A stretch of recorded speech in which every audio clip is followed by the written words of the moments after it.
Mesdames, Messieurs, bienvenue. Bonjour, on s'est quasiment tous salués au café. Merci d'avoir pris le chemin de ce magnifique lieu qui nous accueille aujourd'hui, qui est une fondation opératrice qui explique d'ailleurs aussi le fait que nous soyons là pour présenter ce panorama inédit avec vous.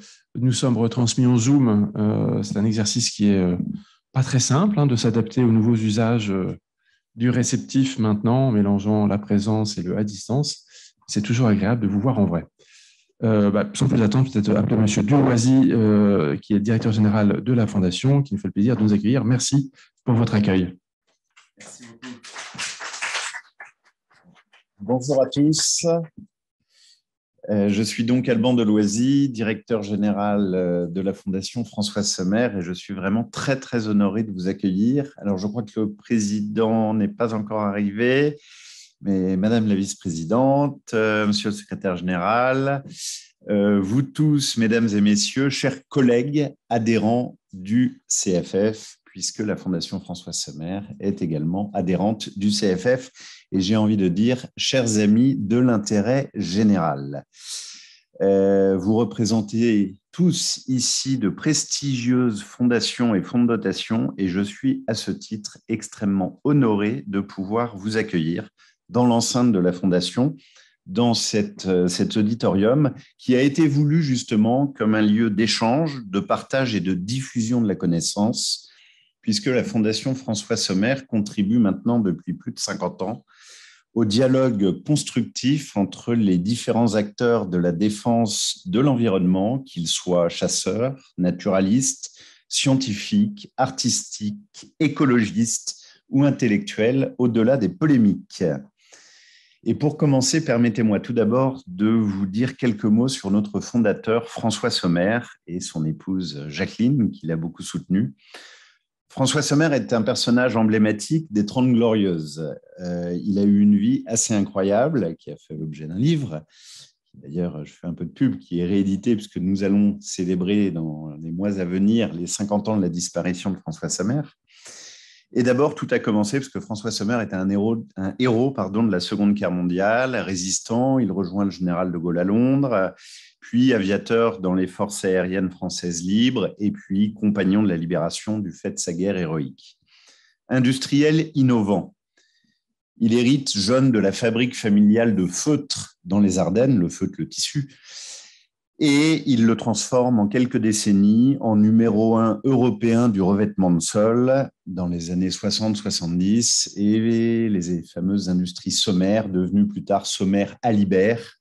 Et aujourd'hui, pour ceux qui connaissent, c'est la base du groupe Tarkett. Industriel, mais aussi patron et patron social. Ça, c'est un point important. François Sommer a été le pionnier dans la mise en œuvre de l'intéressement et de la participation des salariés. Il lui écrira un ouvrage sur ce sujet, loin des sujets qui nous animent ici, mais qui montrent l'entièreté finalement de ce personnage qui, je pense, faisait de la RSE sans le savoir, dans toutes ses composantes. Et donc, voilà, il pousse auprès du général de Gaulle ces mécanismes de participation et d'intéressement. Donc, il a été vraiment un des initiateurs de ces dispositifs. Et c'est important de le souligner. François Sommer, aujourd'hui très connu en tant que chasseur et protecteur de la nature. En fait, il prend conscience dès la fin de la guerre que les ressources de la nature ne sont pas inépuisables. La nature est ravagée, les forêts d'Ardennes de son enfance sont ravagées, il n'y a plus de gibier, les forêts sont en mauvais état. Et dès lors, une prise de conscience environnementale, une prise de conscience conservationniste au sens anglo-saxon du terme, et du fait de sa proximité avec les gouvernants de l'époque, il fait adopter, dès le début des années 50, des grandes réformes sur la chasse, et notamment la mise en place des plans de gestion du grand gibier, qui sont encore utilisés aujourd'hui, avec pour lui le souci permanent de préserver les espèces et les espaces naturels et d'améliorer les pratiques et la sécurité. Finalement, François Sommer, pionnier de l'écologie, puisqu'il prend une part active à la création du premier ministère de la protection de la nature et de l'environnement en 1971, sous la présidence de son grand ami Georges Pompidou. Et enfin, François Sommer, écrivain, auteur, bibliophile, photographe, cinéaste et collectionneur et mécène. Avec son épouse Jacqueline, avec l'aide d'André Malraux, ils ont sauvé de la destruction le chef-d'œuvre de François Mansart, l'hôtel de Guénégaud du XVIIe siècle, par lequel vous êtes rentrés. Et c'est ici que tous deux ont installé et ouvert en 1967 avec l'inauguration par André Malraux, ouvert leur musée de la chasse et de la nature afin d'offrir au public leur magnifique collection d'art réunie autour de l'art cinégétique, autour de la nature, et collection qui a évolué depuis, qui s'est enrichie, que la Fondation s'attache à enrichir depuis la disparition de François Sommer et son épouse, et que la Fondation s'attache à conserver. Toujours cet aspect de conservation, quel que soit le domaine, qui est vraiment notre marque de fabrique. Et à la fin, malheureusement, n'ayant plus à avoir d'enfants, François et Jacqueline Sommer décident de faire donation de l'entièreté de leur fortune à leur fondation, la Fondation François Sommer. Cette fondation évolue aujourd'hui grâce à sa cinquantaine de salariés en France et à ses 120 salariés en Afrique. Elle évolue au cœur d'un écosystème mêlant la gestion de territoire, l'étude et la conservation de la biodiversité, le partage de connaissances de la faune sauvage, l'art et la culture. Elle mène ses propres programmes et participe par son mécénat au financement d'actions publiques et privées en faveur de la nature et de la culture, et elle est reconnue d'utilité publique depuis 1966. Vous l'aurez compris, la Fondation François Sommer est singulière à plusieurs titres. D'abord, par son autonomie. Nous avons la chance d'avoir bénéficié de cette dotation importante, dotation qui a fait l'objet d'une gestion avisée par mes prédécesseurs et qui nous permet aujourd'hui cette autonomie. Autonomie de gestion, autonomie dans le choix des sujets que nous soutenons, que nous portons, dans la fidélité de la volonté de nos fondateurs, et ça, c'est important. Ensuite, c'est une fondation singulière, et ça, vous l'aurez bien compris, par la diversité des sujets, de la culture à la nature. J'ai le plaisir de dire que j'emploie à la fois des gardes forestiers, des rangers au Mozambique et des conservateurs de musées. Mais finalement, elle est encore plus singulière par la diversité de ses actions, et j'arrive au sujet qui nous réunit aujourd'hui, puisque finalement, même si nous sommes présentés comme une fondation opératrice, nous sommes également une fondation distributive. Nous sommes opérateurs culturels, opérateurs d'un musée, musée qui connaît un grand succès, musée qui bénéficie du label Musée de France, donc qui nous donne un certain nombre de responsabilités très fortes. Nous sommes opérateurs et gestionnaires de territoires naturels, un territoire de 1000 hectares dans les Ardennes, le territoire historique de François Sommer, que nous conservons aujourd'hui, où nous développons des pratiques innovantes et exemplaires en faveur de la biodiversité. Et cet endroit héberge également un centre de recherche et un centre de formation. L'autre territoire que nous gérons pour le compte du gouvernement du Mozambique est la réserve nationale de Gilé, dans le nord du Mozambique, qui représente à peu près 500 000 hectares. Ça fait toujours beaucoup d'effets, hein, mais à l'échelle africaine, ce n'est pas grand-chose. Je me permets de rester modeste.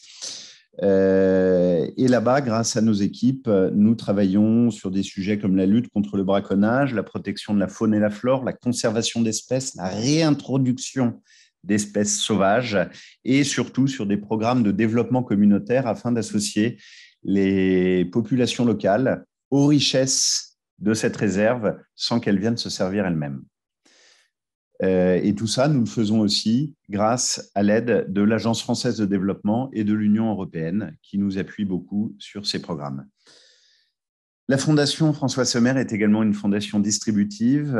Nos fondateurs étaient, je vous l'ai dit, de grands mécènes. Leur fondation poursuit leur œuvre en finançant sur ses fonds propres depuis près de 60 ans la création artistique contemporaine d'abord, sous toutes ses formes, en lien avec la nature et la faune sauvage.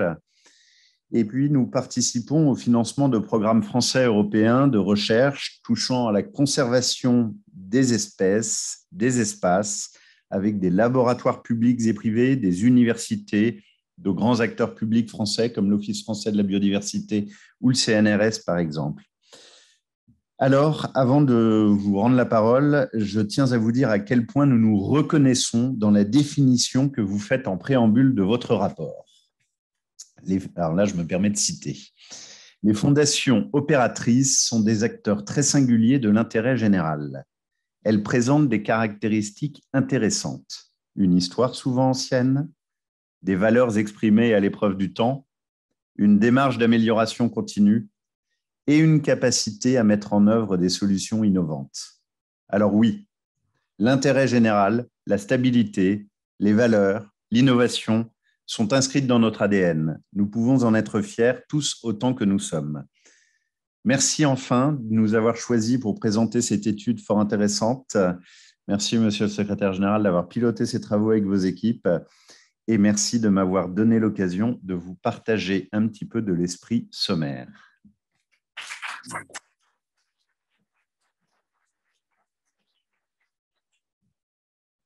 Monsieur le directeur, merci beaucoup. C'est toujours très instructif et utile, je pense, pour tout le monde de mieux connaître des acteurs importants comme vous dans notre secteur.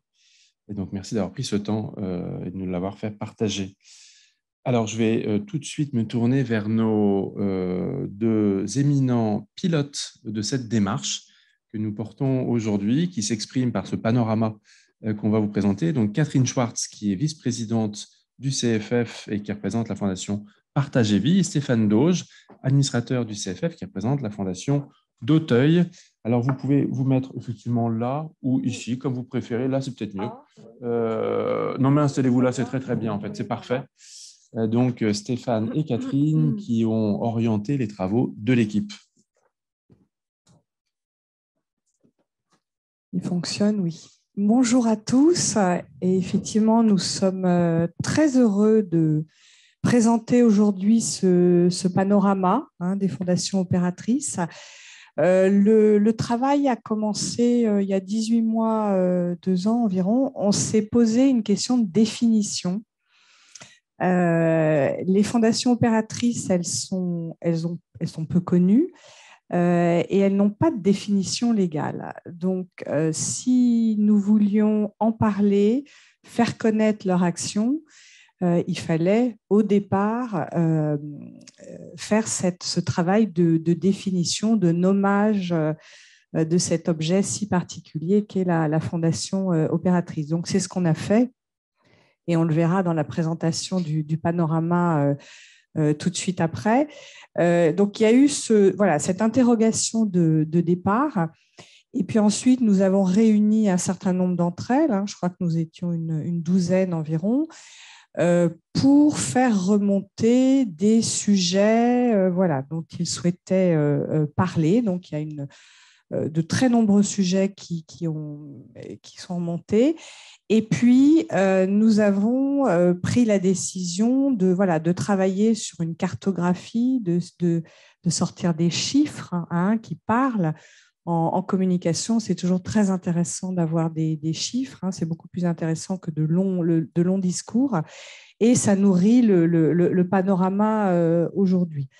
Et puis, nous avons eu un certain nombre de réunions et c'est un cycle de travail qui va se poursuivre.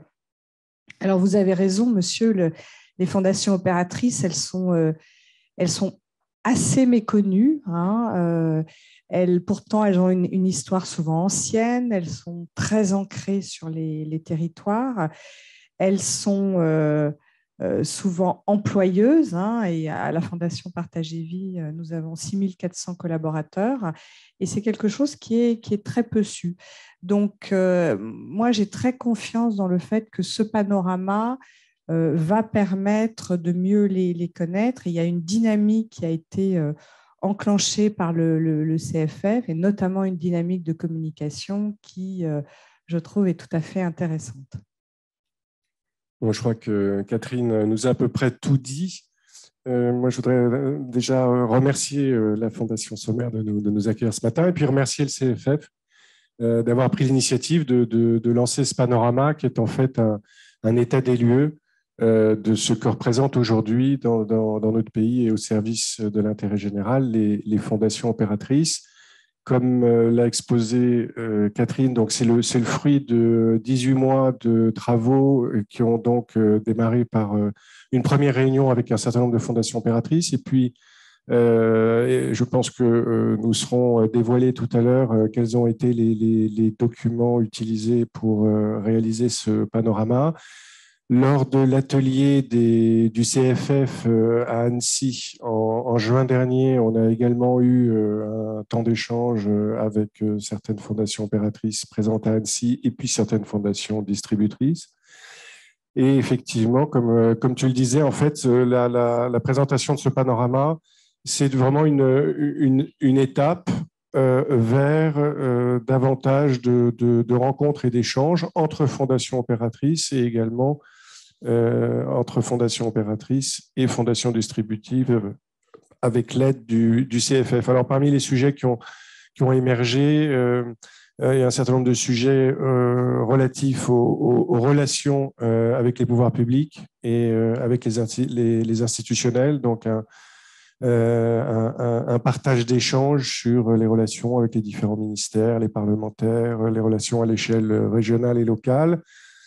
Également, le souhait de pouvoir, sinon mutualiser des ressources, mais en tout cas partager certains travaux de veille, par exemple veille juridique et fiscale, également valoriser la communication qui était mise. Donc déjà un certain nombre de pistes, et je pense que la table ronde et les réunions consécutives à cette matinée permettront d'en faire émerger d'autres. En tout cas, je pense que pour moi, le premier bénéfice de la réalisation de ce panorama, c'est d'avoir une photo qui permettra très probablement de sensibiliser nos contemporains, les médias, sur ce que représentent aujourd'hui les fondations dans leur ensemble, et les fondations opératrices en particulier, au service de l'intérêt général. Alors, excusez-moi, on fait un peu de jeu de chaises. Merci Catherine, merci Stéphane. Alors, nous allons vous présenter avec Marie Ruzinski, ici présente, qui travaille au CFF, qui est en charge de cette étude, les principaux enseignements de l'étude que vous allez ensuite pouvoir retrouver en téléchargement sur notre site notamment. Donc, j'appelle Marie à nous rejoindre. Bravo pour ce travail. Alors, vous pouvez rester ou vous pouvez descendre pour regarder, ce sera peut-être mieux.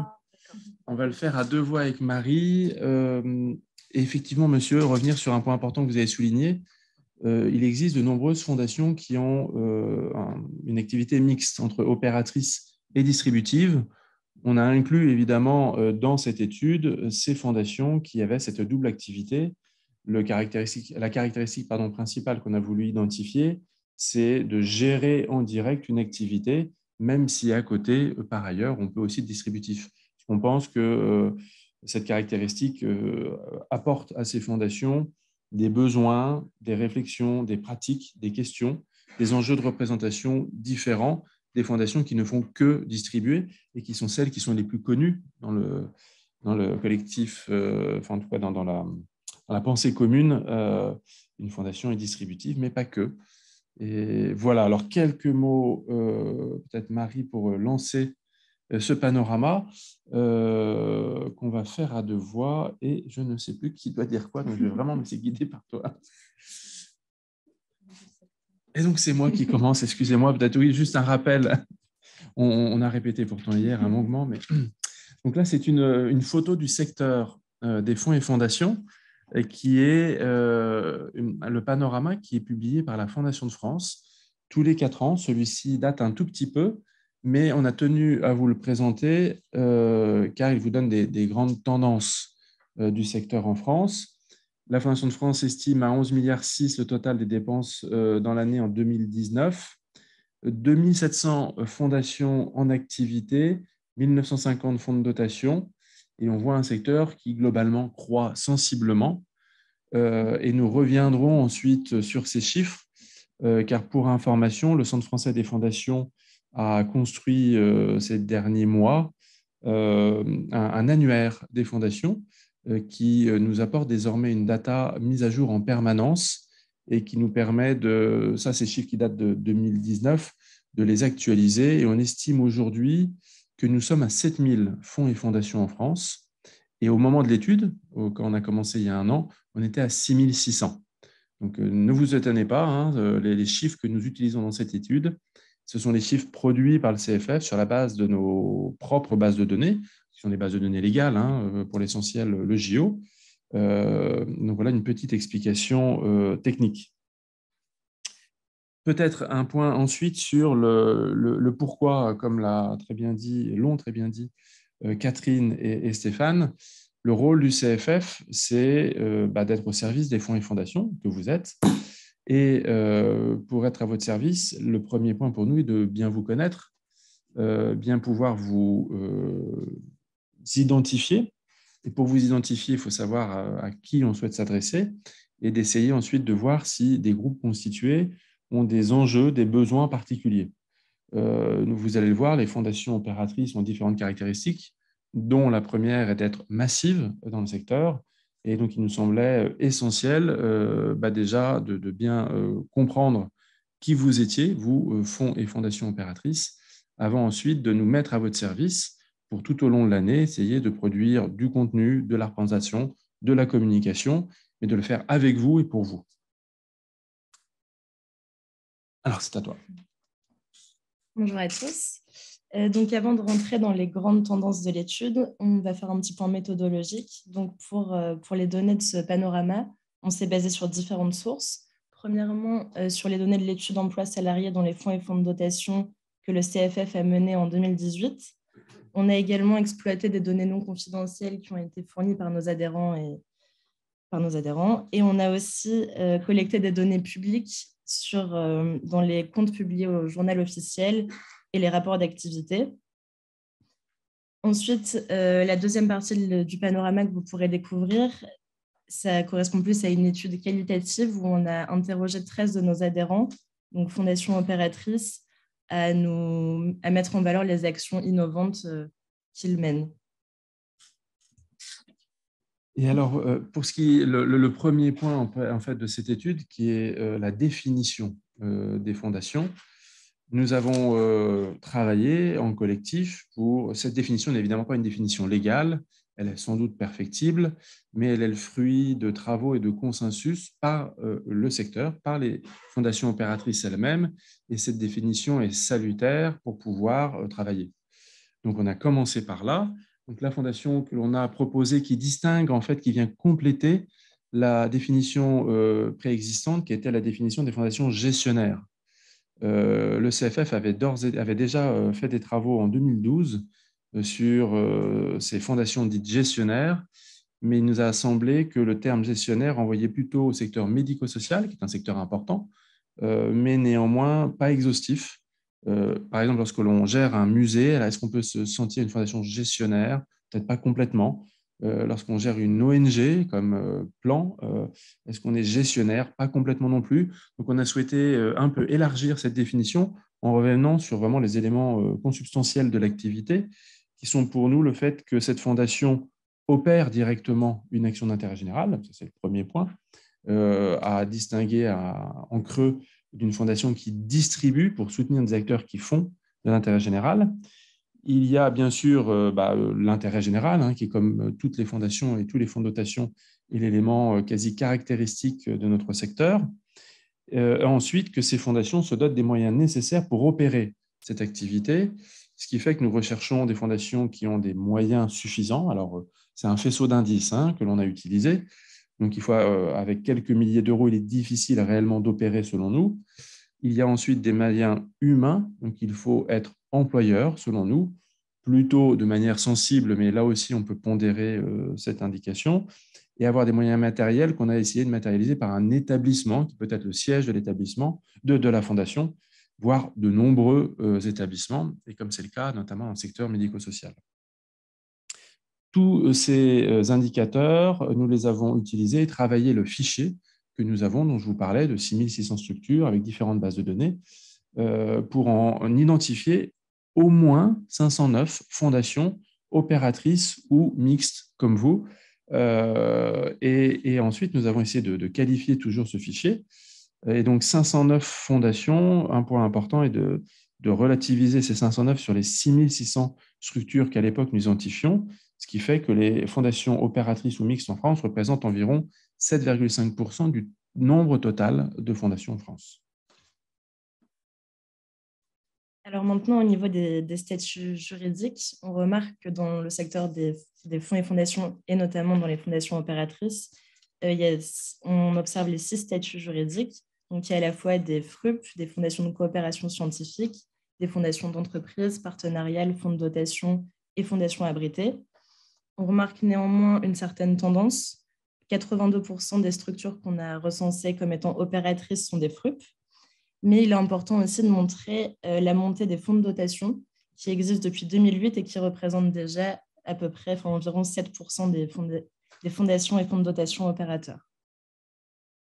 Ensuite, un autre point commun qu'on remarque dans le secteur des fondations opératrices, c'est leur ancrage historique. Donc, les fondations opératrices, c'est vraiment le mode opérateur traditionnel du secteur. Cet ancrage est en partie lié à l'importance du patrimoine propre, comme on nous l'expliquait en introduction, qui est constitué de longue date et qui constitue aussi une garantie de pérennité dans le temps pour les actions de la fondation. On a remarqué des chiffres clés, donc 30% des fondations opératrices ont été créées avant 1950, 60% ont été créées avant 2000, et parmi les 509, on a déjà 85 structures qui sont centenaires. Alors, un autre point très saillant de ce panorama, c'est le poids économique du secteur. Donc, vous lisez ici des grands chiffres qui sont assez précis, parce qu'on est vraiment allé chercher les comptes individuellement de chacune de ces structures. Et donc, nous estimons que ces 509 fondations disposent de plus de 10 milliards de placements ou d'actifs financiers, de près de 13,5 milliards de fonds propres, ce qui est considérable, des recettes annuelles avoisinant les 11 milliards d'euros, 10,9 milliards. On a dû faire une petite extrapolation parce qu'on n'a pas retrouvé de manière complètement exhaustive l'ensemble des comptes, mais nous avions retrouvé, je crois, 90% des comptes, des bilans de ces structures. On a fait une petite pondération pour vous donner ces chiffres. Les quasi 11 milliards, 10,9 milliards du budget annuel consolidé de ces acteurs sont à relativiser, à mettre en rapport avec les 14 milliards d'euros que nous estimions être le budget global des fondations en France. 11 milliards, quasi 11 milliards sur un peu plus de 14 milliards. Pour vous donner ce poids, c'est près de 80% du poids économique du secteur des fondations, qui est important, qui n'est pas toujours bien connu d'ailleurs, et bien reconnu à sa juste valeur. 80% de ce poids économique est porté par les 509 fondations que nous avons identifiées. On remarque aussi dans le panorama que les fondations opératrices sont porteuses d'emplois et elles sont porteuses de 120 000 emplois qui sont des emplois de première ligne, non délocalisables et directement utiles à la société. On a précisé ces chiffres grâce à l'étude emploi. Donc, sur les fondations opératrices, 20% emploient 1 à 9 salariés, 31% emploient entre 10 et 50 salariés, 30% emploient entre 50 et 250 salariés et 20% emploient plus de 250 salariés. Les fondations reconnues d'utilité publique agissant dans le social, la santé ou le médico-social sont surreprésentées parmi les fondations opératrices, ce qui explique cette part importante dans l'emploi.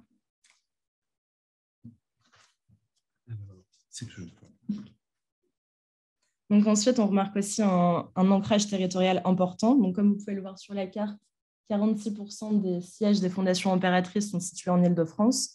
Mais vous le découvrirez aussi dans le panorama, les fondations opératrices ont des actions réparties sur tout le territoire.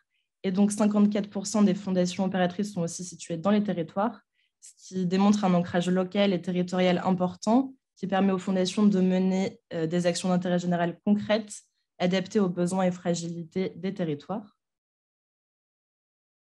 Et ensuite, on a aussi des secteurs d'activité variés. Comme on le disait tout à l'heure, 50% des fondations opératrices opèrent dans le social, médico-social et sanitaire. Mais c'est important de remarquer aussi que depuis l'après-Seconde Guerre mondiale, on a un grand développement dans d'autres secteurs d'activité comme la recherche, l'environnement, l'éducation, la culture. Alors, un point rapide sur la gestion d'établissements. Donc, 40% des fondations opératrices gèrent au moins 2 établissements. Et par établissement, donc c'est la caractéristique INSEE des établissements, donc un lieu qui a une activité propre.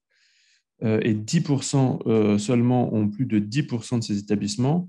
Et parmi ces fondations qui ont de nombreux établissements, la très grande majorité, 92%, pardon, interviennent dans les secteurs médico-social, santé et social. Et 96% emploient plus de 100 salariés. Donc évidemment, il y a une corrélation entre le nombre d'établissements, plutôt le secteur, et le nombre de salariés. Ensuite, on a fait un petit focus sur les fondations opératrices adhérentes au CFF. Et donc, près de 20% de ces fondations adhèrent au CFF. Donc, il y a une représentation assez forte au CFF. Là aussi, il y a cette représentation importante des mêmes secteurs médico-social, sanitaire ou social. Et le budget de ces fondations adhérentes au CFF est d'au moins 3,5 milliards, ce qui en fait des acteurs massifs et au service duquel, évidemment, nous sommes également. Donc ensuite, on vous montre brièvement, mais vous aurez l'occasion de les découvrir plus en détail dans le panorama. Mais du coup, les témoignages qu'ont livrés 13 de nos adhérents, donc, qui identifient bien le besoin, l'action innovante qui est mise en place pour répondre aux besoins, les solutions et donc le résultat. Donc ça se présente comme ça. On a plusieurs fondations comme l'Institut Curie, la Fondation IL10, la Fondation Partage et Vie, la Fondation Auteuil, Culture Espace et plein d'autres que vous découvrirez dans le panorama. Merci. Ça, pour nous, c'est un point vraiment important parce que le rôle du CFF, c'est de mettre en lumière ce que vous faites, vous, fonds et fondations, le caractère innovant de ce que vous faites et même encore plus les bénéficiaires que vous servez. Et donc, nous cherchons toujours plus à mettre en exergue votre utilité par la preuve, par le témoignage. Et ce qui nous semblait important ici, au travers de la construction de ces témoignages, c'est de mettre en exergue le besoin auquel vous répondez et la manière que vous avez justement d'y répondre, en mettant là aussi en exergue le caractère innovant, qui pour nous est une caractéristique vraiment fondamentale du secteur en général et de votre secteur en particulier, le secteur des fondations et des fondations opératrices en particulier.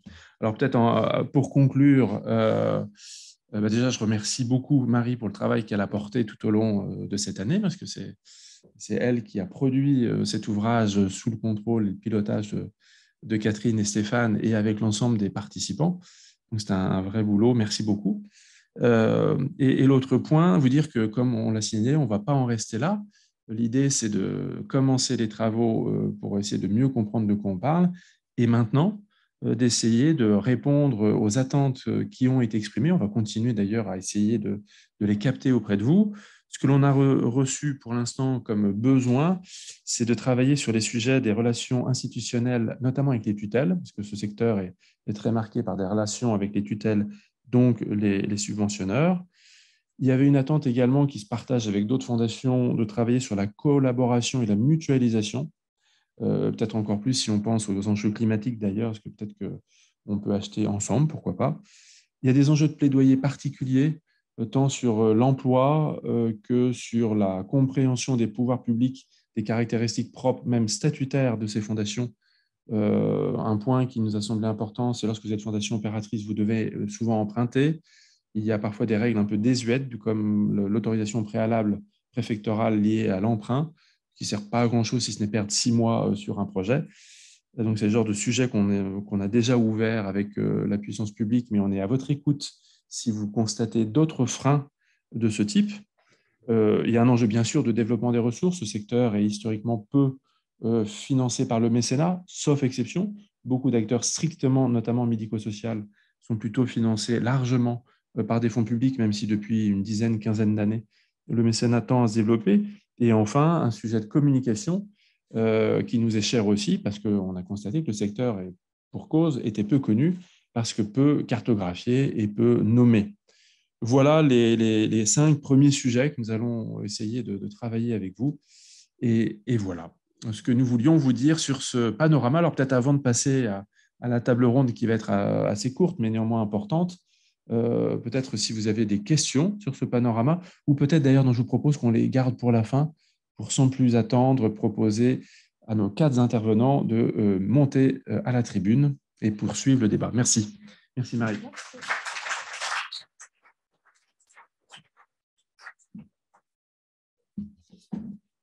Donc, j'appelle Catherine Schwartz, que vous avez identifiée, Stéphane Doge, mais également Valérie Onfray, dont le Crédit Coopératif est partenaire de ces travaux. Valérie Viton, excusez-moi, on se connaît. Désolé. Excusez-moi, décidément. Nadège Béglé, qui représente la Fondation Culture Espace.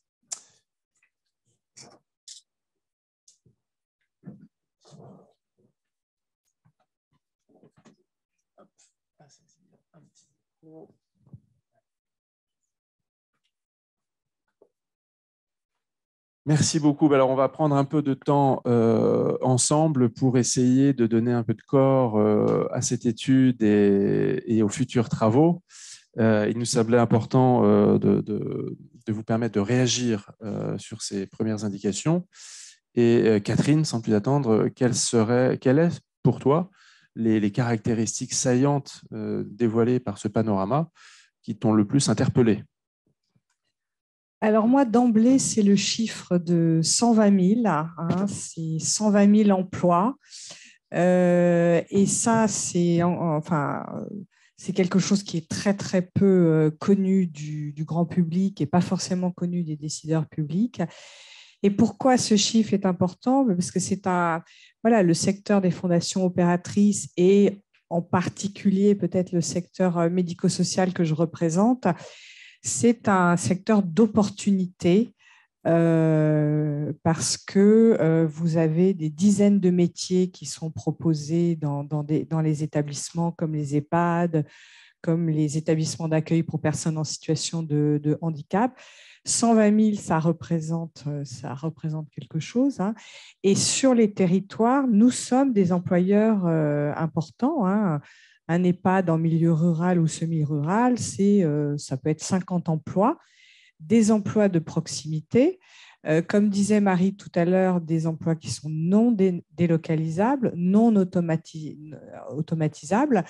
Et ça, c'est quelque chose qu'on a vu dans l'étude emploi que le CFF a publiée il y a quelques mois. Cet emploi a beaucoup cru depuis 10 ans. Donc, c'est véritablement un secteur d'opportunité pour les jeunes et les moins jeunes. Hein. On a des reconversions professionnelles, on a des directeurs d'EHPAD qui viennent du marketing, du juridique, et ce sont des jobs où l'expérience humaine est très importante. Secteur d'opportunité avec des perspectives d'avenir. Hein, les besoins sociétaux qui sont couverts par les fondations opératrices ne vont pas diminuer. Hein. Dans le secteur des EHPAD, on a encore 15 ou 20 ans d'augmentation forte des personnes très âgées et des personnes dépendantes. Donc, on va recruter pendant des années. Et la particularité aussi, c'est qu'on peut recruter des personnes jeunes qui ne sont pas encore qualifiées, mais qui ont des savoir-être intéressants, qui ont un intérêt pour l'accompagnement de la personne âgée ou de la personne handicapée. Et ensuite, on les accompagne dans un parcours de compétences. Donc ça, je crois que c'est vraiment une caractéristique qu'il faut faire connaître très largement. Et voilà, pour moi, c'est le chiffre, un des chiffres les plus importants de ce panorama. Merci Catherine. Alors c'est vrai que le panorama de l'emploi global porté par ESS France, qui présente l'évolution de l'emploi de toutes les familles de l'ESS, montrait que le secteur, la famille des fondations, était la famille qui progressait le plus depuis 10 ans, de l'ordre de presque 4%, alors que d'autres familles, comme les associations, nos amis associations, et encore d'autres dans le secteur, avaient tendance à se tasser un petit peu Et alors que, y compris d'ailleurs pendant le Covid, le secteur des fonds et fondations a continué à croître en termes d'emploi, ce qui montre bien ce rôle de première ligne aussi, assez caractéristique et peu connu. Je me tourne vers vous, Nadège. Vous représentez une fondation abritée, opératrice, qui est un cas particulier. On en voyait 4 présentés à l'écran. Peut-être pouvez-vous nous dire un mot de votre fondation et comment vous avez comment lu cette étude. Alors, en effet, la Fondation Culture Espace incarne l'exception, puisque nous ne sommes que 4 opératrices relevées par l'étude. La Fondation Culture Espace, je vais commencer par un résultat. Nous sommes abrités, en effet, et nous couvrons 4 régions en France. Et sur ces régions-là, nous accueillons près de 12 000 enfants dans nos projets, qui sont des projets destinés à les rapprocher de la culture, des enfants qui sont en situation de précarité, qui sont éloignés aussi de la culture parce qu'en situation de handicap lourd ou alors hospitalisés.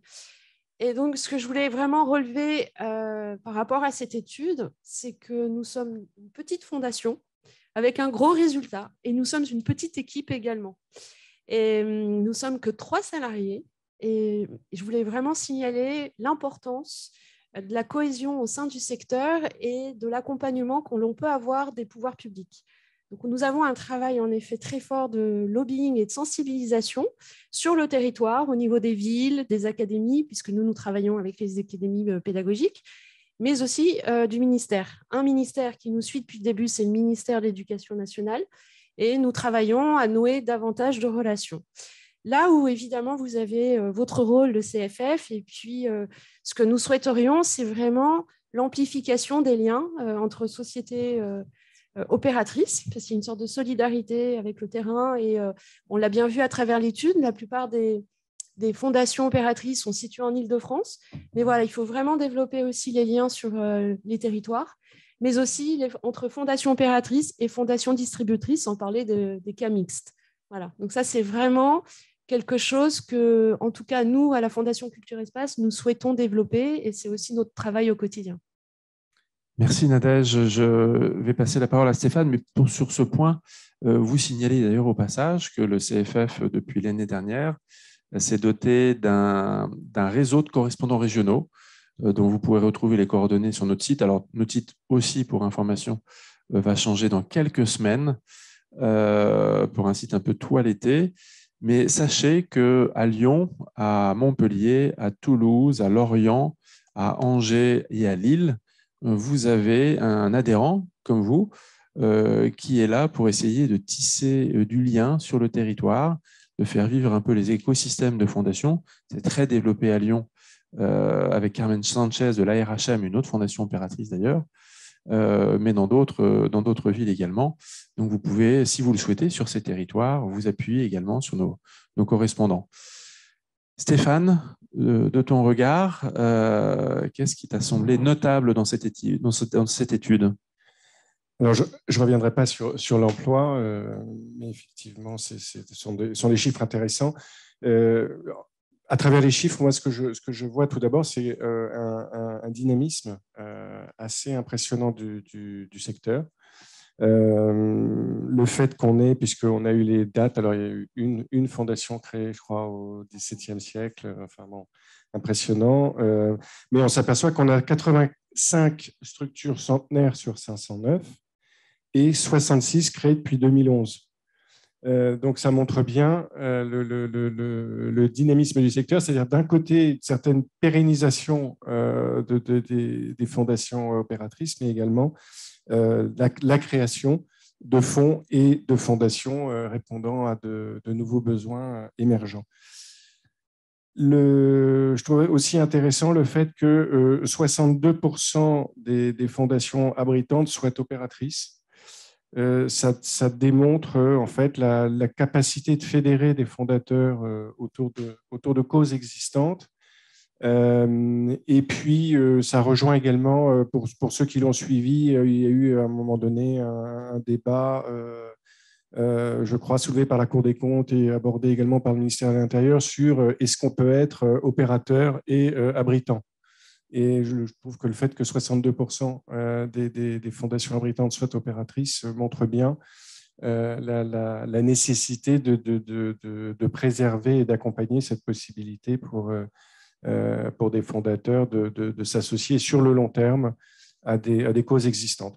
Alors moi, ce qui m'a le plus marqué dans ce panorama, c'est qu'il met clairement en avant en fait la grande capacité d'innovation des fondations opératrices, capacité d'innovation qui est donc, qui résulte d'une écoute, d'une compréhension des besoins des publics accompagnés et donc des besoins dans notre pays, quels que soient les secteurs, que ce soit médical, socio-médical, éducation, recherche, etc.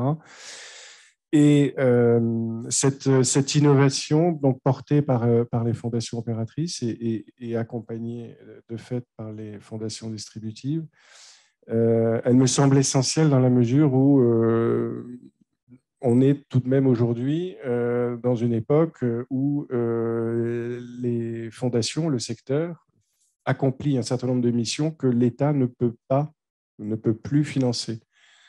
Je voulais partager avec vous un exemple que je trouvais intéressant. Parmi les champs d'intervention de la Fondation Apprenti d'Auteuil que je représente, il y a le champ de l'insertion sociale et professionnelle. Et nous avons, par exemple, créé il y a une petite dizaine d'années un dispositif, la Touline, destiné à accompagner les sortants du champ de la protection de l'enfance vers l'insertion professionnelle, c'est-à-dire faire en sorte que des enfants qui ont été soutenus par l'aide sociale à l'enfance, par le département, parfois pendant plusieurs années, ne se retrouvent pas à la rue lorsqu'ils quittent les maisons d'enfants.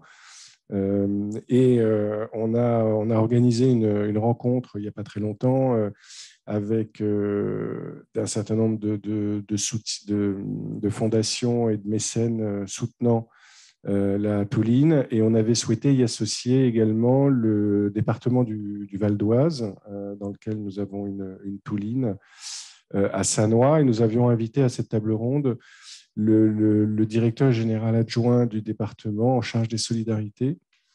Et sa conclusion à la suite d'une table ronde, et qui, à mon avis, traduit bien la puissance d'innovation des fondations opératrices, ça a été de dire la Touline est un dispositif que jamais les pouvoirs publics n'auraient pu créer.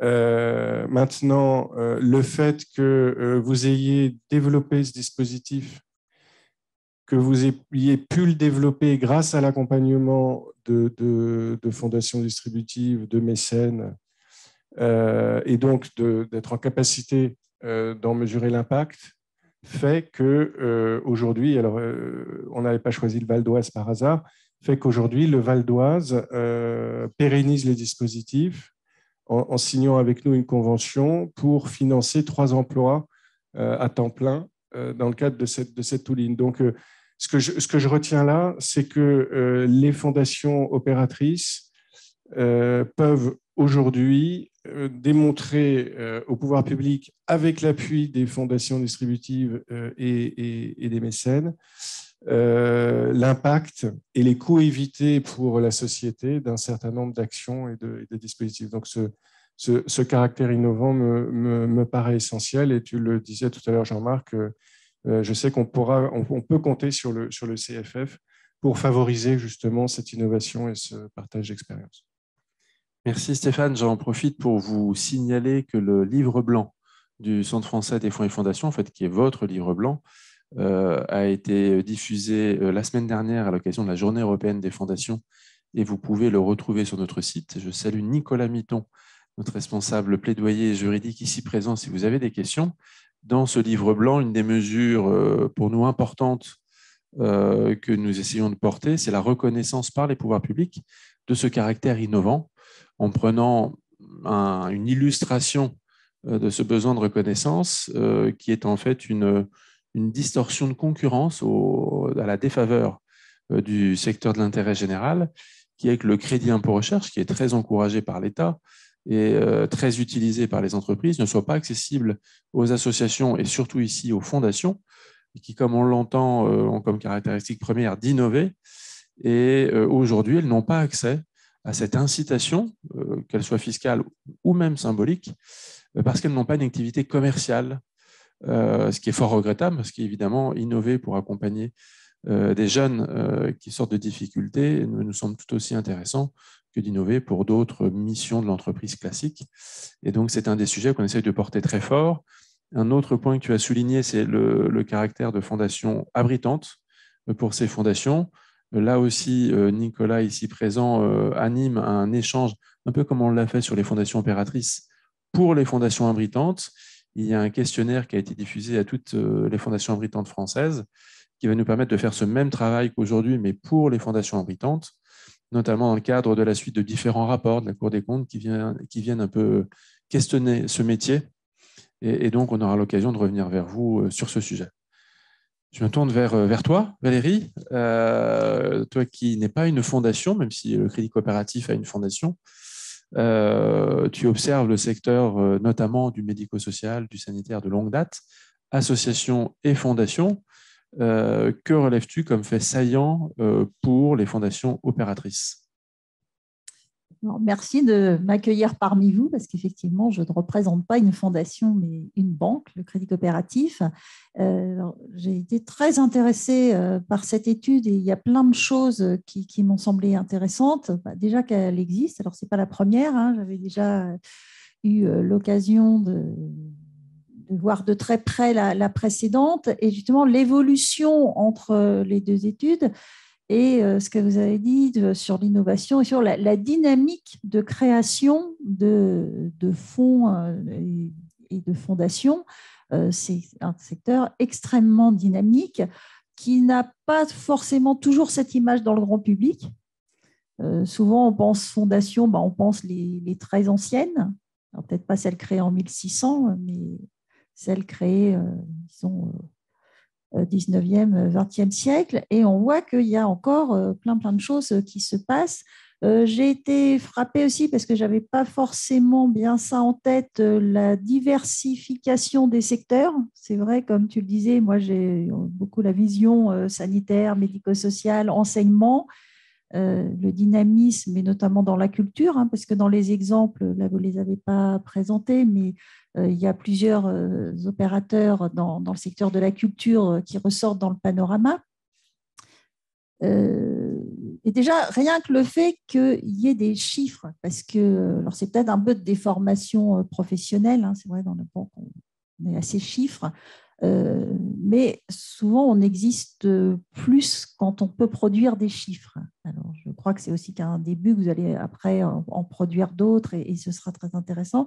Mais de voir la pondération de ce secteur qui est bien mise en avant, mise à l'honneur par le CFF, mais qui parfois peut avoir tendance à disparaître dans la grande famille de l'ESS. De l'ESS et pas des fondations. Là, ça a le mérite de faire ressortir que les fondations sont très pondérées dans ce secteur-là, les emplois, et puis là aussi, c'est un peu l'habitude professionnelle. J'ai retenu les budgets et les placements. 10 milliards, voilà, 10 milliards, c'est un montant colossal.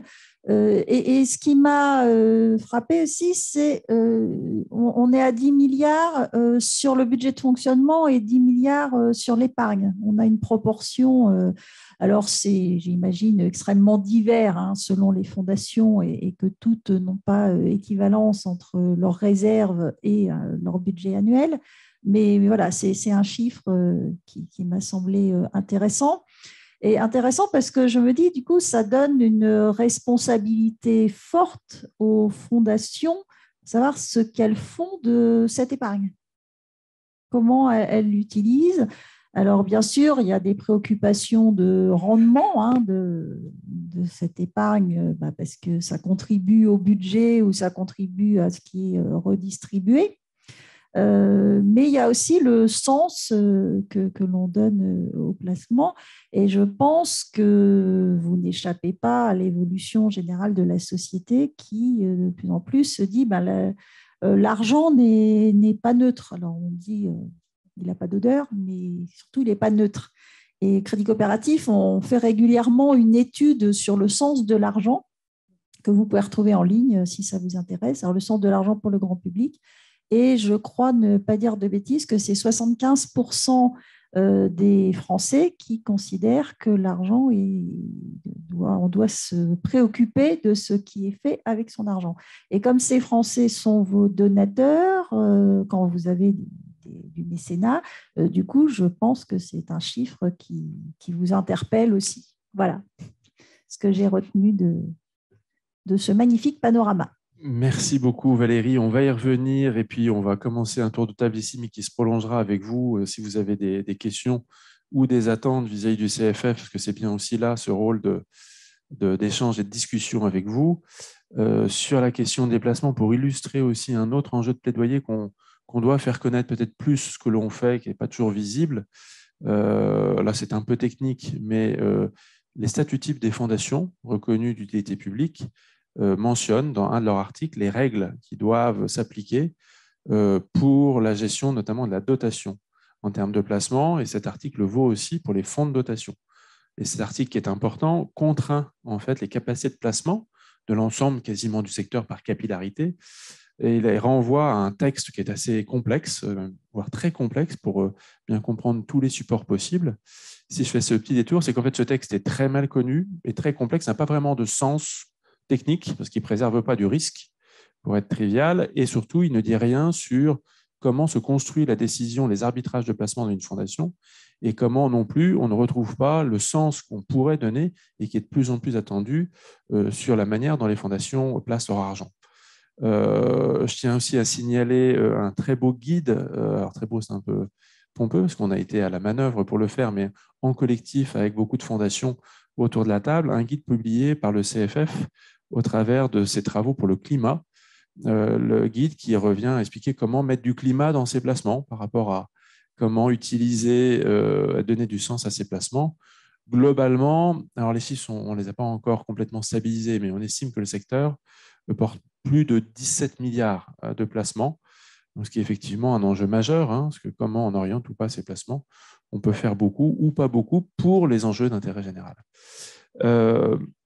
Merci Valérie. Alors sur pourquoi il y a autant de réserves, c'est vrai que pour nous, une des caractéristiques spécifiques du secteur des fonds et fondations opératrices, c'est leur ancienneté, c'est le rôle souvent de leurs fondateurs qui apportent une image particulière. Si on doit distinguer une association versus une fondation qui agit, par exemple dans le médico-social, il y a souvent un poids particulier du ou des fondateurs dans le style, dans l'innovation, dans l'impulsion.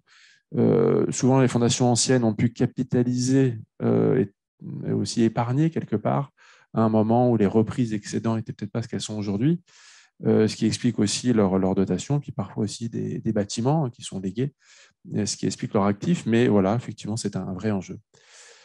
Maintenant que tous ces sujets sont posés, que pouvons-nous faire? C'est une des questions qu'on voulait vous poser, à vous quatre, mais ensuite à vous toutes et tous.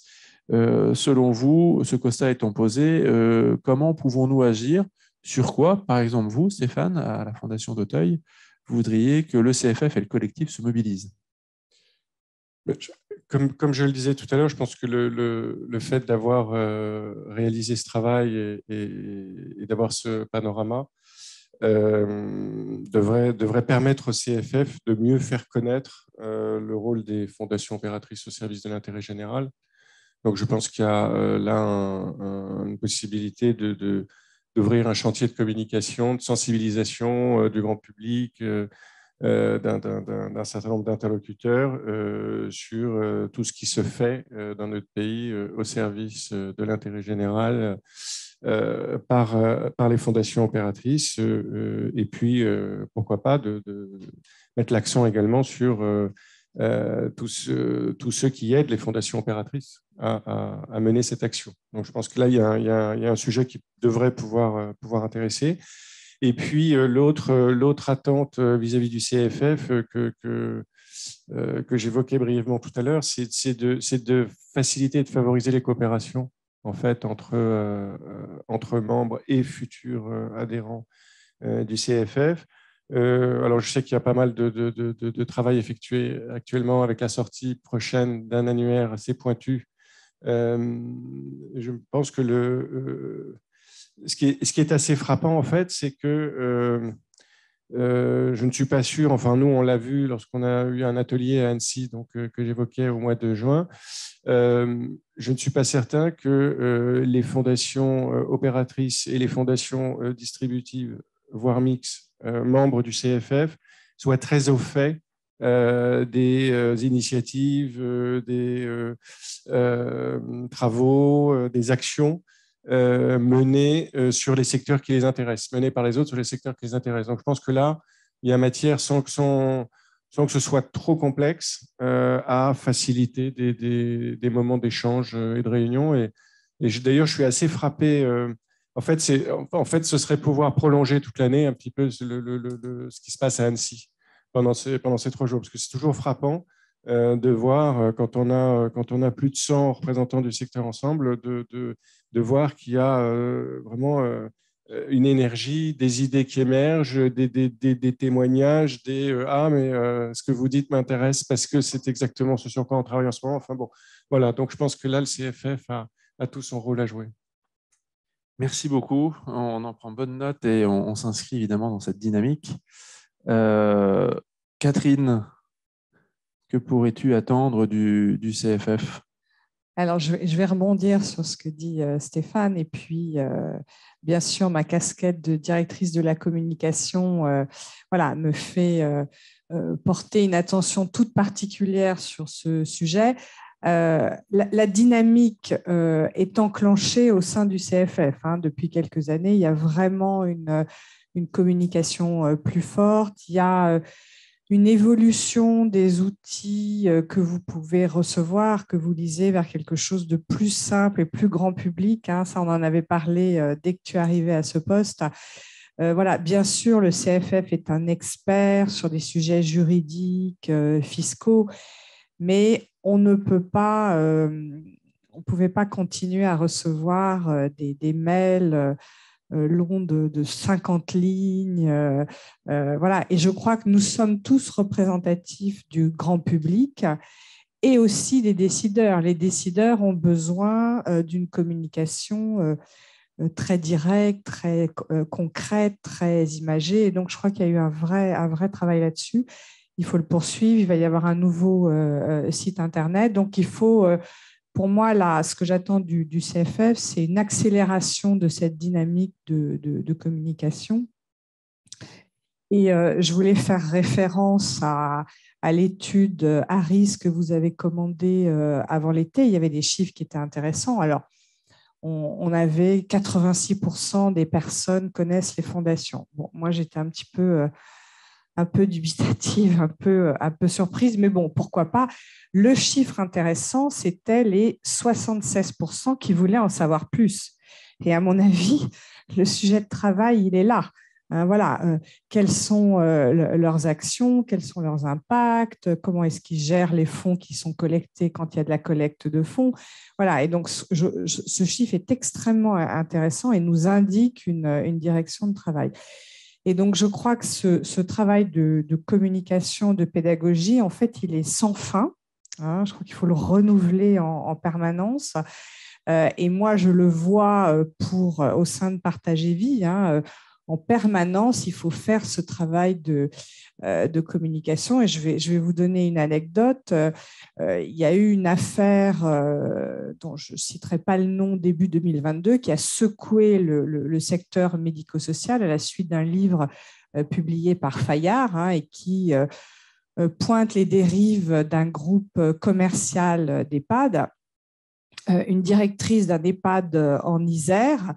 Je crois que la photo en couverture du panorama a été prise dans cet établissement. Le lendemain de la publication de ce livre, il y a des familles de résidents qui se sont précipitées dans son bureau pour leur demander qui étaient nos actionnaires et comment on les rémunérait. Donc ça, quand j'entends ça, les bras m'en tombent parce qu'on fait quand même beaucoup d'efforts de communication. Il y a une signalétique à l'entrée de nos établissements avec écrit Fondation Partager Vie. Néanmoins, on a pu avoir ces questions. de la part d'un public qui est très proche de nous, puisqu'ils sont accueillis dans nos EHPAD, leurs parents, leurs grands-pères, etc. Voilà, donc je crois que ce travail de communication, le CFF est tout à fait à même de le faire, de le porter, et que cet effort de pédagogie, de traduction de nos enjeux en langage grand public, il est très important parce qu'en fait, il s'adresse à tous, même à des décideurs politiques, même à des spécialistes, même à des experts. Voilà. Plus on fait simple, plus on fait direct, plus on illustre ce que nous faisons. Et dans le panorama, on le voit bien, hein, quelle était la question, le problème, quelle était la solution, quels sont les bénéfices. Et je trouve qu'à travers ces 13 témoignages, on a quelque chose de très parlant qui montre l'esprit d'innovation dont parlait Stéphane. Et c'est avec ce langage de preuve qu'on va faire avancer les choses. Et donc, le rôle du CFF, c'est de collecter toutes ces preuves et de les partager avec tous nos interlocuteurs. Voilà. Merci Catherine, ça me donne l'occasion de passer un appel à vous toutes et tous en ligne et en présence, parce que nous sommes au CFF une dizaine de collaborateurs très engagés, très volontaires et passionnés par la cause, qui est pour nous la cause de l'intérêt général. Après, il y a 7000 fondations en France. Et donc, ça nous amène à essayer de réfléchir aux outils les plus utiles pour le plus grand nombre. Mais nous avons besoin souvent, malheureusement et heureusement, parce qu'on est là pour vous, et dans l'échange avec vous, on a besoin de vous. On a besoin de vous pour illustrer, parce qu'on ne peut pas connaître 7000 fondations. On ne peut même pas forcément bien vous connaître, vous, individuellement, même parfois les plus proches du CFF. On a 500 membres aujourd'hui, le secteur s'est fortement, et le CFF s'est fortement développé, mais on crée des outils. On vous parlait de l'annuaire tout à l'heure, qui va sortir avant la fin de l'année, qui va recenser toutes les structures, qui est plugué au JO, donc qui va être assez précis. Mais on va avoir sur cet annuaire les données de base qui apparaissent au JO, et vous aurez toutes et tous la capacité d'aller directement sur cet annuaire pour modifier et enrichir votre fiche. Vous pourrez le faire, on va essayer de le faire nous, mais 7000 structures, ce n'est pas simple, mais vous pourrez le faire et vous pourrez le faire savoir. Ça, c'est le premier point. Sur l'illustration, par exemple, Pierre Sagot, qui est notre responsable de la communication, a envoyé à toutes les fondations adhérentes un mail pour solliciter auprès de vous des photos, des illustrations. On souhaite construire un livre qui valorisera par la photo les bénéficiaires de vos actions. Donc, on est très demandeur de vos retours photos pour illustrer, incarner en fait même votre action par votre relation avec vos bénéficiaires. Là aussi, on a besoin de vous et globalement, notre posture telle qu'aujourd'hui, c'est vraiment une posture d'être à votre écoute. Hein. On est là pour vous. N'hésitez pas à interagir avec nous, à nous solliciter. On relaiera avec plaisir votre communication. Et on aurait besoin de votre relais aussi de communication parce que nous sommes encore une fois une petite équipe et vous êtes très nombreux et vous avez des outils, une force de frappe de communication dont nous ne disposons pas. Et donc, votre appui sera essentiel pour le CFM mais surtout pour vous toutes et tous. Donc, on a vraiment besoin d'instaurer cet espace de coopération qu'est le CFF en l'incarnant par l'action, concrètement. Nadège, que pourriez-vous attendre du CFF ? Je ne peux que renchérir ce que vous venez de dire, Catherine et Stéphane. Je pense aussi, en effet, qu'il y a un gros sujet de transparence. Il y a toujours une défiance du grand public. Et on ne va pas être aidé prochainement, sans rien dévoiler. Je pense qu'il y a une inquiétude quand même du secteur à nouveau. Notre travail de terrain en tant qu'opérateur, c'est vraiment énormément d'énergie engagée. Et oui, en effet, le CFF ne peut pas mettre en valeur chacune des initiatives des fondations portées, mais peut-être que parfois un focus auprès du grand public, voilà, plus de transparence et de communication, notamment avec les médias, puisque les médias sont parfois sur nos sujets via des sujets techniques et innovants, voilà, mais peut-être aussi une collaboration avec les médias un peu plus proches, si je peux me permettre, puisque là, les médias sont plus sur notre secteur et a tendance parfois à souligner nos travers. Et je pense que s'il y avait une meilleure communication entre ces deux mondes, que vous pourriez peut-être incarner et favoriser. Ce serait une bonne chose pour le secteur. Complètement. Alors, je pense qu'on peut dévoiler un peu des informations. Vous verrez probablement une émission de télé prochainement connue pour aller sur des enjeux sensibles. Cache Investigation, pour ne pas la citer. Peut-être vous faites allusion à cette future émission qui, par ailleurs, certains magazines, notamment de la presse mensuelle ou d'autres, avaient aussi comme marronnier un certain nombre d'écueils, plutôt moraux que judiciaires d'ailleurs, du secteur des fonds et fondations. C'est vrai que notre secteur a besoin d'être mieux connu, être mieux porté par les médias. C'est un sujet sur lequel clairement le CFF doit progresser. On s'y emploie. Ce n'est pas un sujet facile parce que très complexe. C'est un vrai métier. Mais on se saisit du sujet et on va essayer progressivement d'intervenir sur ce point. Je notais néanmoins, alors pendant le confinement, j'ai pu assister à voir le JT, le midi, que je voyais très peu, et je remarquais que pendant une semaine, presque à chaque JT, en tout cas chaque semaine, il y avait une illustration, celle qui m'avait marqué, c'était les livres parlés qui étaient produits, soutenus par la Fondation Valentin Huy pour les aveugles. Et en fait, ça c'était un exemple, et 2-3 jours après, il y en avait un autre exemple, et de faire porter par chacun d'entre nous, quelque part, aussi un peu cet étendard. Alors la fondation, le statut, c'est assez austère, hein, ça ne parle pas beaucoup. Les valeurs portées par le statut de fondation, je trouve, sont beaucoup plus fortes que le statut lui-même, l'ancrage strict dans l'intérêt général, l'engagement des fondateurs, particuliers, entreprises, qui s'engagent de manière irrévocable et pour l'éternité, pour certains, à œuvrer pour l'intérêt général. Ça, je pense qu'on pourrait se saisir tous collectivement, lorsqu'on prend la parole, de rappeler cet enjeu de notre statut auquel on tient beaucoup et qu'on essaie de défendre. Nous, on va faire, vraiment, n'hésitez pas, d'ailleurs, si vous avez des idées, des recommandations, des moyens pour nous aider à avancer sur ça. Je suis tout à fait d'accord, c'est un des enjeux clés aujourd'hui au CFF. Valérie, en tant qu'observateur partenaire de longue date, hein, je soulignais le soutien que vous apportiez déjà en 2012 sur cette étude et encore avant. En tant qu'observateur aussi engagé, qu'est-ce que vous pourriez attendre du CFF ? Ce que je voulais dire peut-être, c'est que je trouve que le CFF a un positionnement intéressant par rapport à d'autres instances représentatives, parce qu'à la fois, il y a la diversité des secteurs d'intervention, mais vous avez une taille par rapport à d'autres instances représentatives de l'ESS qui embrassent très, très, très large. Je trouve que vous avez une efficacité parce que vous représentez plusieurs secteurs, mais vous restez quand même centré sur une forme juridique.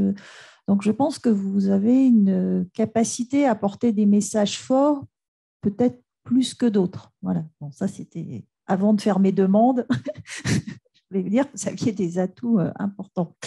Merci. Alors, tu parlais du crédit impôt recherche et je pense que ça, c'est vraiment très, très important et on ne peut que, Crédit Coopératif, que vous encourager à porter cette revendication parce que c'est derrière ça, c'est la reconnaissance de l'innovation sociale. Parce que l'innovation technique, tout le monde sait ce que c'est. Sur l'environnement, de plus en plus, mais l'innovation sociale, elle manque vraiment de visibilité. Alors, autant au niveau européen, je pense que la Banque européenne d'investissement reconnaît l'innovation sociale comme partie prenante de l'innovation, mais effectivement, en France, s'il pouvait y avoir ce crédit impôt recherche pour les associations et les fondations, ce serait une belle reconnaissance et tu sais que voilà, ça me tient à cœur également. Sur la visibilité, je pense que vous avez aussi un rôle à jouer parce que peut-être plus que d'autres acteurs de l'ESS, vous incarnez cette force d'innovation et peut-être plus que d'autres une indépendance par rapport au financement public parce que vous collectez du mécénat. Et peut-être vous êtes moins que d'autres dans une espèce de pseudo-délégation de services publics. Donc ça me semble intéressant. Et si vous pouvez produire plus de données chiffrées, ça contribuera à cette visibilité. Et peut-être, nous, Crédit Coopératif, on a énormément de fondations qui sont clientes et peut-être qu'on peut aussi alimenter par des données que l'on a, alors anonymisées et globalisées, bien sûr, hein, parce que le secret bancaire est quelque chose d'extrêmement important et que l'on n'envisage pas une seconde de trahir, mais vous donnez des données du fonctionnement bancaire du monde des fondations ou comment les placements qui sont faits chez nous, sous quelle forme, de vous donner comme ça des données macro, mais qui pourraient peut-être enrichir aussi, puisque j'ai entendu l'appel que tu demandais un peu aux fondations d'enrichir vos bases de données, mais je pense qu'il y a peut-être quelque chose qu'on peut... Enfin voilà, tu connais bien la banque aussi de l'intérieur par tes vies antérieures, et c'est quelque chose que l'on pourrait tout à fait faire et qui, je pense, serait intéressant. Voilà, je n'ai pas que des demandes, j'ai des propositions aussi. C'est magnifique, merci beaucoup. Je les prends bien volontiers au bon. On peut en discuter autour d'un deuxième café tout à l'heure. Et sur le sujet de l'innovation dont on parlait, je tiens à souligner aussi une caractéristique de fonctionnement du CFF qui est de travailler en coopération avec notre écosystème. Ce sujet est fortement porté par ESS France, la fédération, on va dire, représentative de l'ensemble des familles de l'ESS, dont le CFF est membre fondateur et membre du bureau. Et on porte avec ESS France ce sujet. On porte également avec un autre membre de ESS France, qui est un partenaire naturel des fondations, qui est le mouvement associatif, qui est également évidemment demandeur, tout comme on est allé voir France Université, la fédération des universités en France, qui est très sensible et très volontariste sur cette idée. Et tout comme on peut le faire avec d'autres acteurs fédérants, le secteur de la générosité en France, que sont France Générosité, le mouvement associatif, je l'ai cité, Admical, Ideas, Don Confiance et nos autres partenaires naturels. Merci beaucoup. Peut-être on peut rester ici ensemble et proposer à la salle, et je crois que nous avons aussi une connexion, si les personnes à distance veulent poser des questions. Je ne sais pas si vous avez des questions sur le panorama ou pour les intervenants à la tribune. On a un peu de temps encore, on prend un peu de temps, on a un quart d'heure pour discuter si vous le souhaitez, avant de reprendre un petit café. Peut-être si vous pouvez vous présenter, Daniel. Oui, bonjour, Daniel Bruno, et entre autres choses, initiateur du Panorama des générosités qu'on a publié à la Fondation de France, l'Observatoire de la philanthropie, en collaboration avec le CSEF et d'autres études aussi sur le secteur que j'ai fait pour France Générosité ou Admical. Et donc, moi, je me réjouis effectivement de ce volet complémentaire, d'une brique supplémentaire dans la connaissance économique du secteur. Et je redis ce qui vient de se dire, combien nous avons besoin de ces chiffres. Bon, bien sûr, les uns les autres, on sait tous que les chiffres sont très réducteurs de ce qu'est une activité, a fortiori d'une association ou d'une fondation. Mais c'est quand même important pour dialoguer avec les pouvoirs publics d'avoir ce type de chiffres.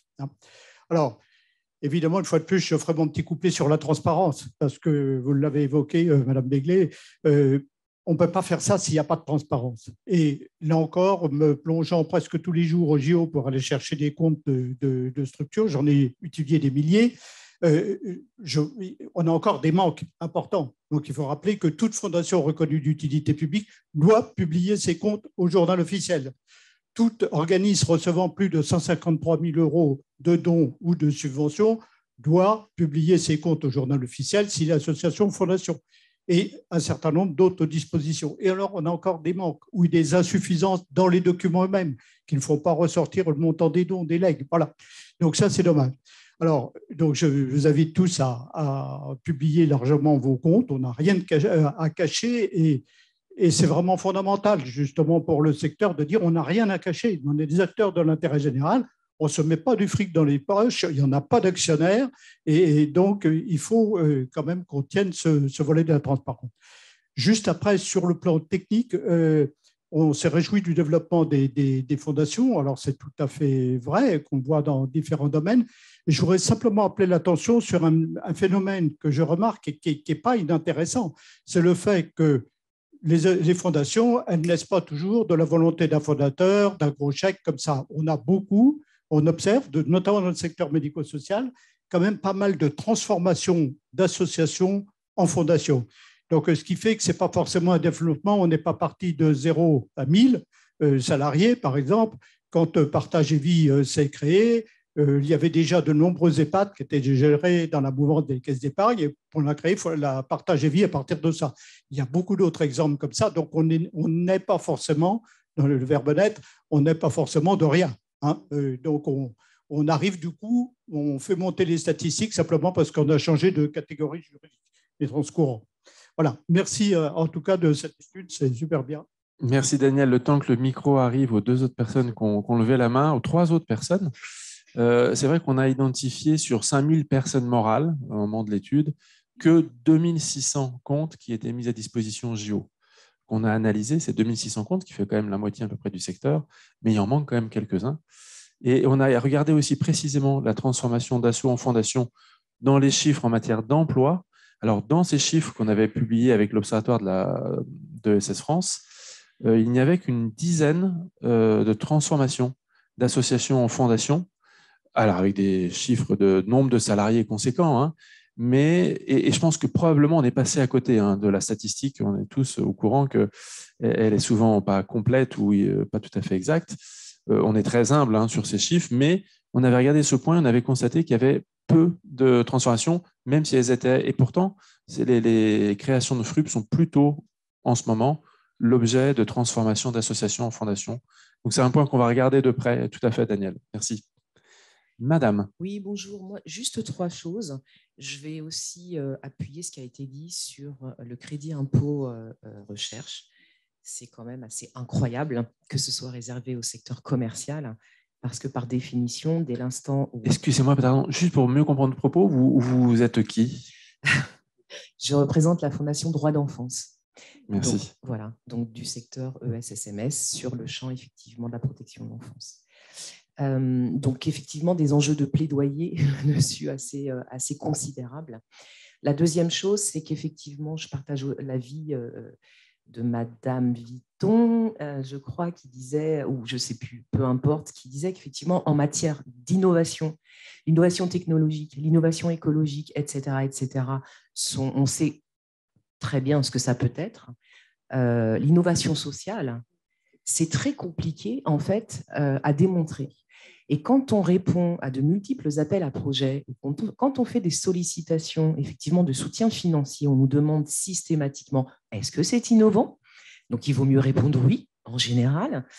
Et le démontrer, c'est moins facile. Quand on travaille sur l'éducation, sur le matériau de la vie humaine, on sait, si vous voulez, d'un point de vue qualitatif, narratif, expliquer en quoi tel jeune, par exemple, pris en charge par la prévention spécialisée, le travail qui a été fait est formidable parce que ce jeune va se lever le matin, ce jeune va être ponctuel, ce jeune va, etc. C'est compliqué, ça, à démontrer l'innovation qui est dans les actions éducatives, parce que, par définition, l'éducation, c'est que de l'innovation. De toute façon, on ne fait pas de la reproduction, on ne fait pas de l'automatisation. Chaque individu est particulier. Donc ça, c'est un point pour moi, l'innovation sociale. Il y a peut-être un travail à faire, effectivement, pour valoriser ce que c'est. Et idem pour les questions d'impact. L'impact, l'évaluation. On nous demande sans arrêt des évaluations et l'impact. Ce qu'on peut comprendre, il est normal, quand on va chercher des financements, de démontrer que ça fonctionne et que ça sert à quelque chose. Mais en matière d'éducation, c'est très compliqué. L'impact peut se faire à court terme, mais on est beaucoup sur du moyen, voire du long terme. Dernière chose, je partage vraiment ce que disait une des personnes autour de la table sur l'emploi, la question de l'emploi. Les 120 000 emplois, moi je suis très surprise. Je pense que c'est beaucoup plus. Je ne sais pas comment vous les avez comptabilisés, mais je pense que c'est beaucoup plus. Excusez-moi, ça siffle.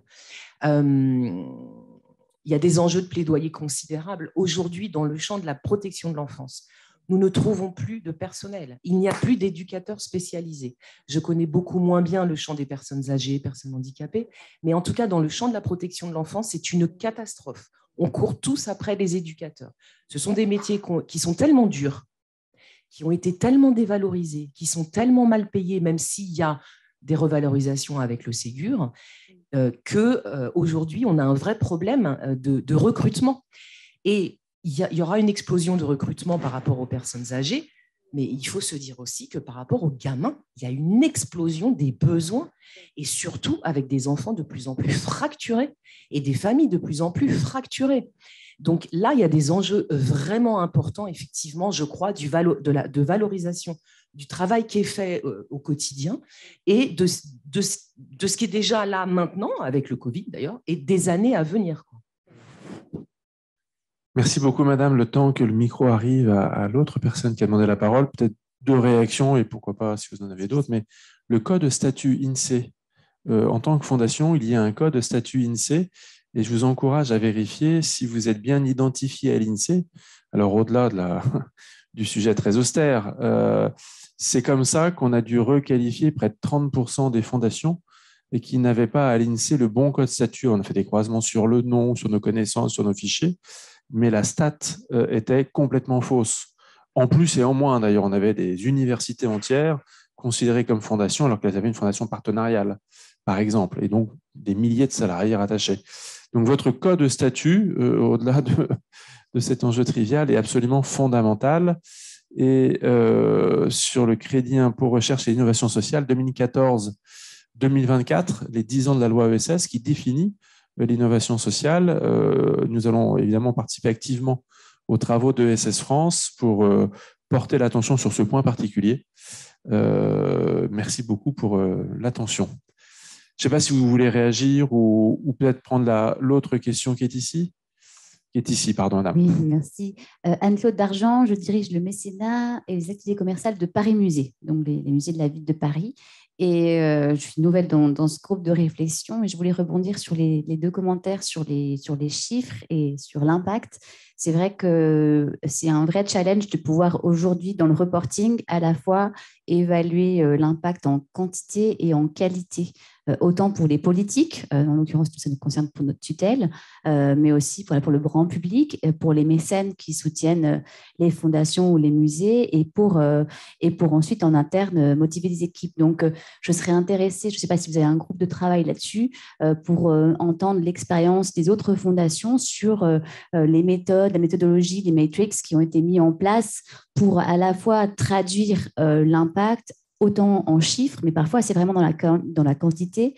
Nous, dans nos musées, parfois on n'accueille que quelques classes, mais quel est l'impact pour ces groupes scolaires? Comment est-ce qu'on le traduit en chiffres quantifiables et sur l'impact de long terme? Donc, ce serait intéressant d'avoir plus d'informations et plus de dialogue là-dessus. Merci. Peut-être une transition. Marie est également en charge des formations du Centre français des fondations, qui commence demain d'ailleurs, la première session. Et parmi les thèmes des prochains modules que nous souhaitons créer, il y aura probablement le sujet de l'impact, qui est un sujet qui revient fréquemment et qui pourrait aussi se compléter par des séminaires au-delà des formations. Voilà, donc oui, avec plaisir pour en reparler. Est-ce qu'il y a d'autres questions dans la salle ou à distance? Oui. Une question à distance. Je ne sais pas si, alors n'hésitez pas à rebondir ou à témoigner ou à compléter. Non, pas de question. Je voudrais dire que sur l'impact, c'est effectivement un sujet qui est extrêmement important de pouvoir exprimer son impact, à défaut de pouvoir le mesurer, ce qui est encore mieux, mais au moins l'exprimer. Et je pense que l'ESS et globalement, les associations, les fondations, en déficit sur ce sujet-là par rapport aux entreprises qui ont depuis longtemps pris conscience qu'elles ont des choses à prouver, alors que les fondations et les associations pendant longtemps se sont dit l'impact, ça va de soi. Et maintenant, ça ne va plus de soi. Les financeurs, que ce soit privés ou publics, demandent qu'il y ait une expression de cet impact parce qu'eux-mêmes ont des comptes à rendre.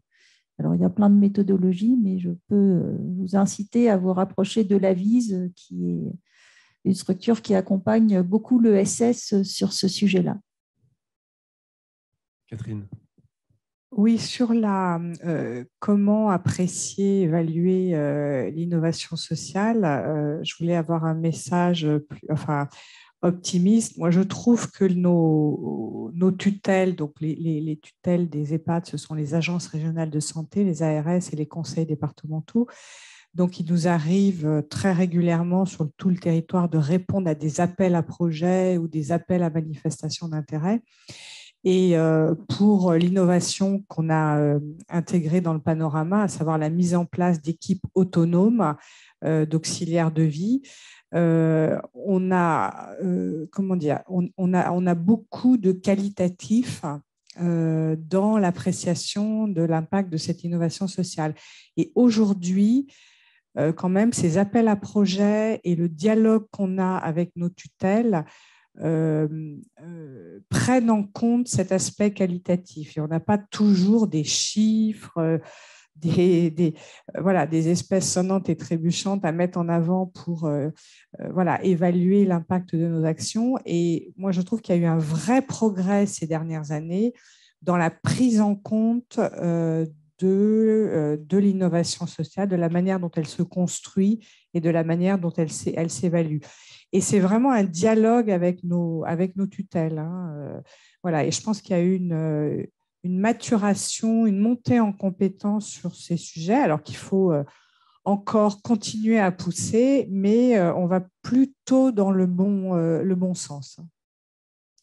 Merci. Alors, il est l'heure de poursuivre autour d'un café. Peut-être le mot de la fin pour Stéphane. Merci beaucoup. Je pense qu'il y a pas mal de sujets relevés et qui nous auraient permis de continuer à échanger pendant encore un petit moment.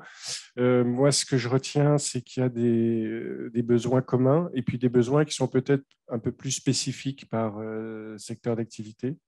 Ou par mission. Comme on le disait en introduction de cette matinée est une étape vers la poursuite d'échanges et de partage.